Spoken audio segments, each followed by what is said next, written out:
Alito Chimachukma, this is Chief Steve coming at y'all with another episode, a true story.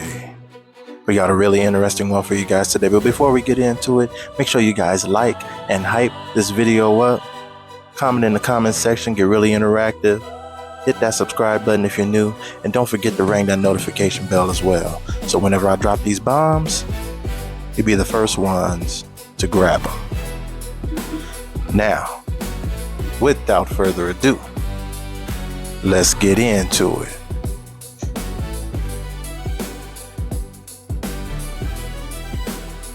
So-called Black Americans, y'all still believe in this bullshit? Y'all still think that y'all are descendants of slaves? Take a walk with me, because I'm about to learn you something that you should have learned a long time ago. According to written and documented history, the Middle Passage voyage from West Africa to America took about 6 to 8 weeks. That's like 40 to 60 days, alright? Keep following me. And that alleged voyage took place on these wooden cargo ships. Wooden, okay? These flimsy wooden cargo ships. This is how they brought us here, okay? Let's keep on, keep following. According to documented history, they say this is how we were stacked upon each other. And again, like this. See, the problem that I have with this story is that it doesn't make logical sense, alright? So let's say, hypothetically, that we were stacked upon each other like this. Do you realize that the muscles can atrophy in as little as 72 hours? That is 1, 2, 3 days. But it took us up to 60 days, up to 8 weeks to get here. And significant muscle loss can happen in 2 to 3 weeks. These same people were to get off of this ship and get right into hard labor, building all of America, working on hot-ass plantations, being severely beaten and starved. I have a problem with the math because it's not mathing, it's not adding up. If people have been immobile for 6 to 8 weeks, you will have severe atrophy, meaning your muscles will not work at all. On top of that, you will suffer from severe dehydration. Not only that, they told us that bodily fluids, bacteria, and sicknesses were passed from person to person. The human body doesn't recover like that. First, you're going to have to rest. You have to rehydrate. You have to do a whole lot of stuff to get yourself back up in ship shape, okay? It only takes 24 to 72 hours to become severely dehydrated. If it's hot as fuck, which I know it was, and if you are sick already, which many of them were supposed to be, then it happens even faster. In this hot, cramped, poorly ventilated space, heat exhaustion could have set in between 30 minutes to 2 hours of being in this environment. Heat exhaustion then leads to heat strokes, which can possibly take you out. I live in AZ. People die from heat strokes and don't even know they're having one. It's that easy. It's that common. You can be dehydrated and not even know it. Mind you, a heat stroke can set in within 10 to 15 minutes after being heat exhausted. And these same people got off the ship and walked. And you have kids and everything. They just walked and walked and walked until they got to the plantations, allegedly. Same people that were stacked up like this, that were brought to the Americas in these wooden ass ships. Another problem that I had with this story is that the Atlantic Ocean is one of the most volatile oceans you can ever fucking cross. Modern day cargo ships can't even make it.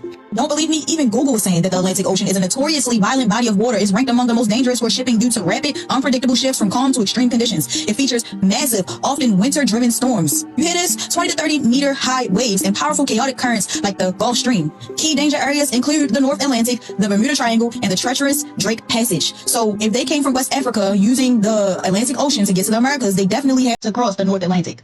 And just to put the icing on the cake, that's as these modern day cargo ships can barely make it across the fucking Atlantic Ocean, and y'all black asses or brown asses, because you're not even black, your copper tone ass will still believe that you're a descendant of slave and not a prisoner of war, and that you already here.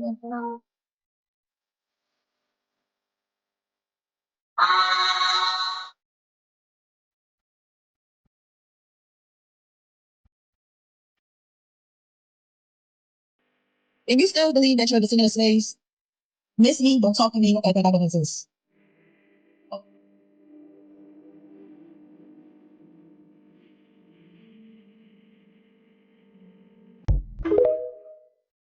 Who is connected to the land? Can anyone answer that question?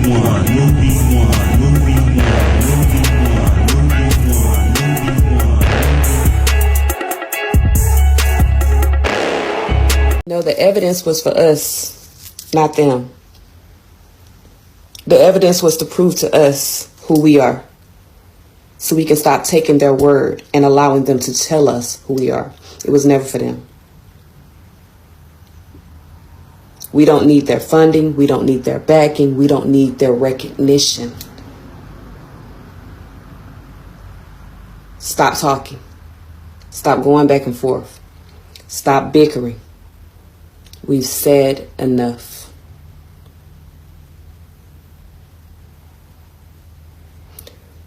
We don't need to put anything else on this app to prove to nobody else, because we don't need their permission to be us.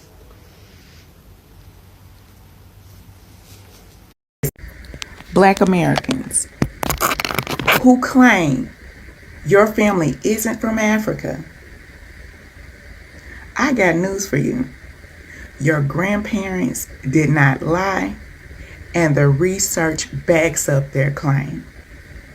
See, this has been on my mind for the last 3 days. Ain't no way the transatlantic slave trade happened the way they claimed it happened. Logistically, it is not possible. It doesn't make sense. If you know them like I know them, risk versus reward, they are not going to do that. But every time I did the research, were black people or dark-skinned natives in the Americas before colonization, DeepSeek, ChatGPT, Gemini always came back negative. Now this morning, Spirit hit me and said, the Americas wasn't founded until 1776. So that prompted me to change what I entered into the research. Now I asked, were dark-skinned natives in the landmass we now call America before colonization? And the research drastically changed. Yes, there were dark-skinned indigenous people on the landmass now called the Americas long before European arrival. That part is not controversial among serious historians or anthropologists. Skin tone. Many indigenous people of the Americas historically had dark brown to copper skin, especially in the Caribbean, Central America, South America, and the southern parts of North America. Lighter skin becomes more common farther north due to the climate adaptation, not racial origin stories. Indigenous Americans range from dark-skinned and tightly curled hair, some Amazonian and Caribbean groups, to straight hair and lighter complexion. This diversity existed before European contact. Race as we use it today did not exist. Europeans did not describe people primarily as black, white, or native until much later. Identity was tribal, cultural, linguistic, and geographical, not color-coded. So, what we have to understand is that race did not exist until colonization. Black did not exist until colonization. Nor did the Americas exist until colonization.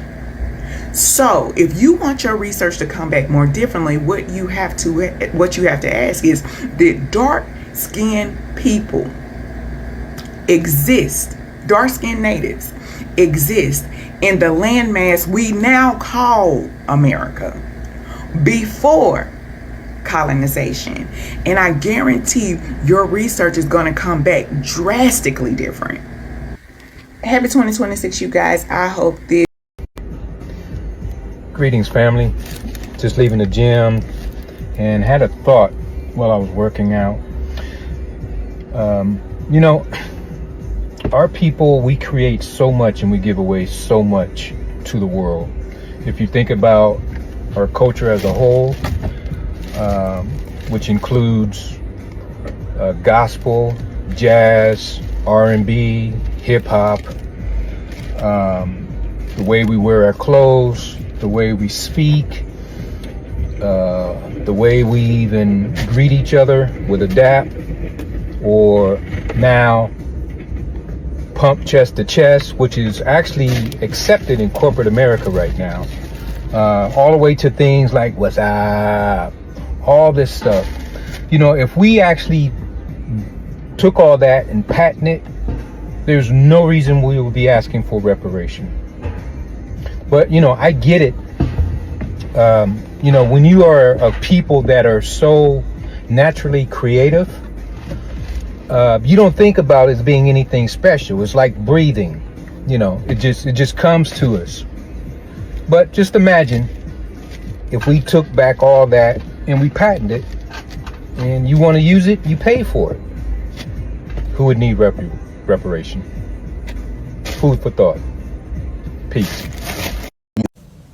I ain't gonna lie. If you from America, any of the 50 states, folk, if you originally born and raised in this land, folk, and you black, you was him, folk. You was him. Black Americans only. I ain't talking about no fucking Jamaicans. I ain't talking about no Haitian. None of y'all ass. I ain't talking about no Mexicans. None of y'all ass, folk. Dominicans. None of y'all ass, folk. If you was a black American and your ass is from down south Mississippi, Chicago, nigga, LA, New York, folk, you is one of them ones, folk. Black Americans to be exact, nigga. The whole world want to be us, folk. They cosplaying us and we know this shit. Ain't no more talking. Ain't no points to prove. Nigga, it's self-explanatory when we walk this earth and we look at motherfuckers.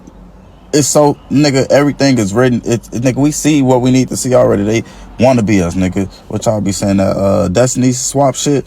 Whatever. Just start walking and carrying yourselves like y'all know who y'all is already. Let the motherfuckers look dumb. For real, for real. I ain't gonna. I just watched this video when she said the reason that people are running around saying that black Americans have no culture is because everybody has their hands in our cultural pot. And oh my gosh, it was kind of like one of those moments like, she is right. And they think they're confusing our culture, black Americans' culture. They confuse it for American culture, not realizing American culture is black culture minus the potato salad with the raisins. Like, mostly everything people engage in that is not proximity to whiteness is black culture. America is black culture. From the slang, even white people use our slang and they don't even use it right and they be trying to figure it out. Like, no, everything. Why do you think when you look at Africa, you look at Jamaica, you look at everywhere across the diaspora, who do they cosplay as? Black Americans.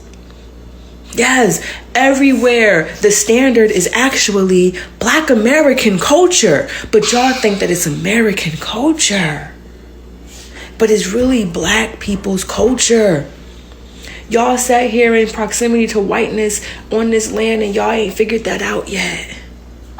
That they don't have culture. Their culture is our culture. We are the cornbread. We are the cornrows. They call it the underwear, showing your underwear trend. That was sagging and they crucified our men for it. Everything that is American minus whiteness is black culture. White people come along and they start indulging in it, and now it's not ghetto. When we do it, y'all think it's ghetto. It's ghetto. We're loud. You know, you guys had black fatigue. Meanwhile, everything we do, they steal. Every beat we make, they bop to it. Everything we put on, they do too. We wrap our hairs to keep our style protected. They think that is a hairstyle. Our men wore do-rags for years. They put a little velvet on that thing and now it's a trend. They wonder why our earrings were so big. Everything that you indulge in that is not whiteness is black culture. So if you are not indulging in potato salad with raisins and their cuisine and stuff like that, guess what? It's black culture. Even if you are wearing labels, right? Guess who made those labels big on a cultural level? Do you know why certain designers started making label-y clothes and stuff for black people? We are loud. We like to be boisterous, even with our clothes. Everything that you engage in America is black culture. Once again, minus the potato salads and the raisins. And unseasoned chicken. Unclean chicken. Uncooked food. Just don't eat their food. And you got black culture. Yeah. And don't think like them. Yeah, it's the food and the way of thinking. Everything else is black American culture. I just watched this video. I've been thinking about the word tethers and how, like, every time I'm hearing Americans talk about the foreigners, black foreigners, they call them tethers. And I first heard that word in, was it Us? Yeah, when they had the duplicates underground, right? And I was just like, it's a really interesting thing to say about a person with a tether. But then I be watching all the different videos and the stuff that they have to say about us and stuff, right? And my brain said, if we had been under a spell, the American people had been under a spell for all of those years, and they said that we began waking up in 2020, right? We began waking up from that spell, and it was more like a, hey, the jig is up. Like, the jig is up. Whatever y'all been doing to us, the jig is up, and we're not here for it anymore. So imagine them ushering in the foreigners because they don't know any better. They don't know what we've endured. They don't know what our ancestors have endured. They don't know the history. Imagine coming to a land talking about there's no culture here and this and that, meanwhile indulging in the culture the whole time but not knowing the backstory of how the culture arose, arised. Anyways, so I'm like, dang, they ushered in the foreigners and they welcomed them with open arms, possibly because they know we wasn't with the bullshit anymore, but they still need black bodies. They still need to get the energy because we are from creator source. So they use our energy and everything, like different story, different video. But imagine them just like, all right, well, y'all don't want to cooperate. The jig is up, whatever. Do what y'all want to do. But we got them over here and we're going to utilize them. So calling them tethers really might be accurate because imagine if the whole time they had everybody's duplicate planted in another country and at any moment it's like, we're going to take you offline and bring them online. I know that part is crazy, but calling them tethers might be accurate because the stuff I'm seeing them do is just like, how dare you come to this country, indulge in something after you said this country has no culture. But sit there, I watched basically the video of them doing the march in Salem and saying these songs. And it's like, you say we have no culture, but here you are latching on to the pain of our ancestors, acting as though you was with them shooting in the gym and that you know anything about what they went through. Because the disrespect that y'all come to this land and y'all saying about us, meanwhile eating our food, indulging in our music, cosplaying in our attire, but having zero respect for how any of that came about. And the fact that they don't even see that as culture, it's like, baby, are you okay? Yo, America, such vintage style. I'm back in action, back in control. Fat baby, you know, representing to the fullest. Yeah, man. You know the badness, calm down. You flex my bro. Show them. Yeah, that's a new style. New style. Yo, brother Malik. You know the badness, calm down. You know the badness. Yeah, man. OTM, free dog. Yeah, you know what I'm saying? Thing, bro. Yeah, my brother OTM, yeah, man, represent. Yeah, you know the voice is the beauty. Yeah, man. My nigga. With the voice, free dog. My nigga. Free dog, man. Free dog. Yeah, such style.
Hey y'all, me trying to act like American girl. Come on now, yeah. What's up, y'all? What's up? Hey, yeah. They say when you live in Rome, act like Rome. Act like them. Okay?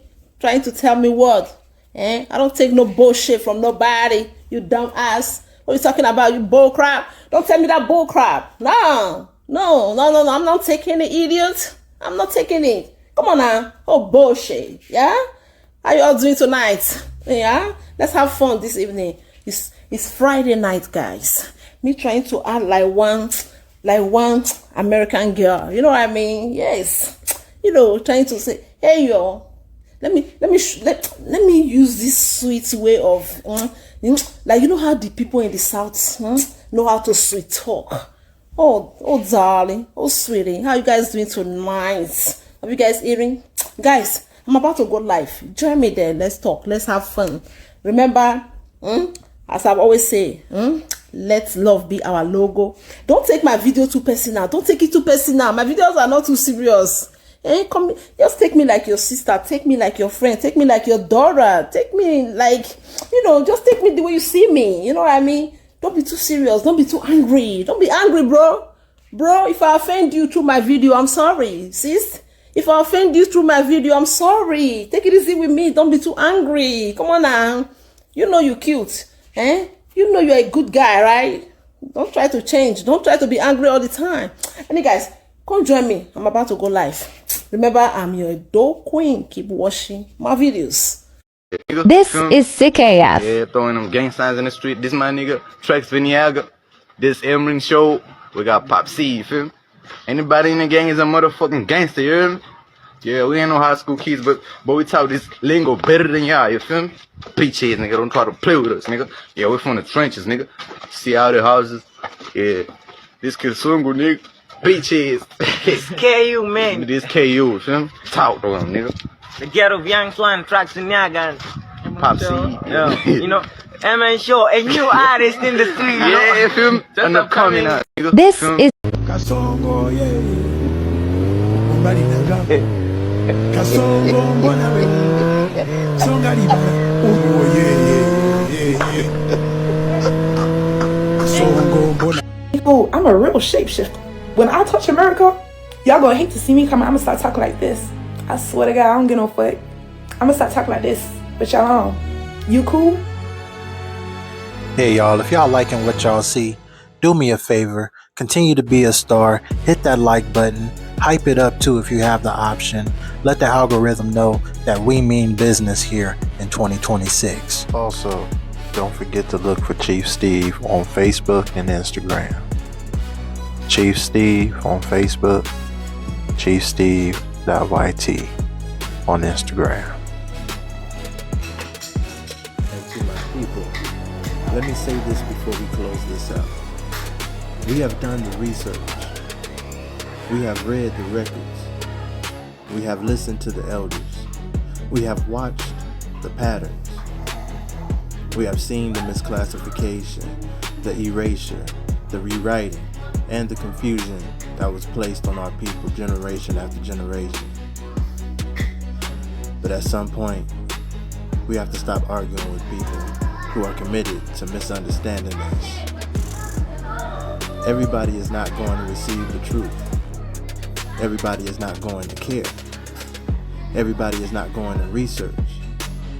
And that's okay, because our identity does not begin with their permission, and it does not end with their disbelief. We know who we are. We have been here.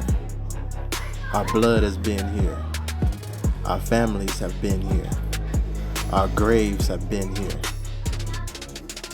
Our records are here. Our stories are here. Our elders are here. Our spirit is here.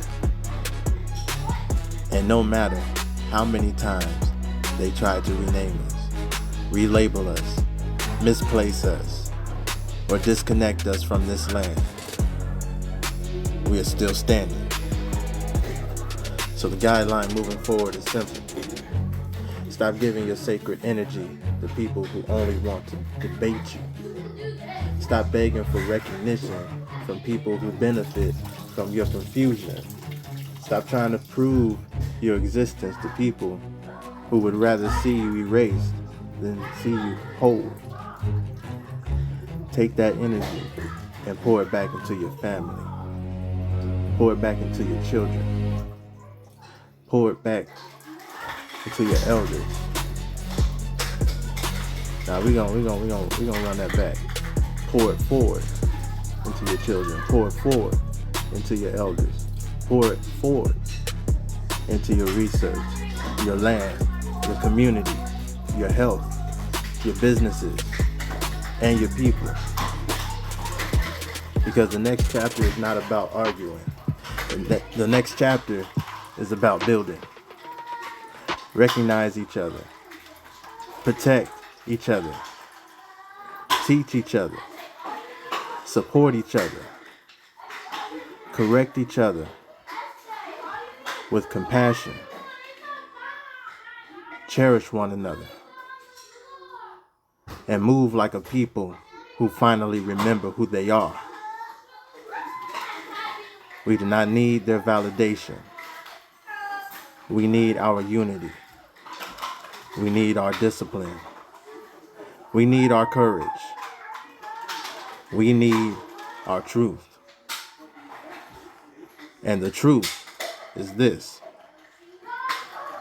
We've been here. We're still here. And we ain't going nowhere. This is Chief Steve signing off. Tata Chista, I cherish you all. And your Koki, thank you for watching. We'll see you next time.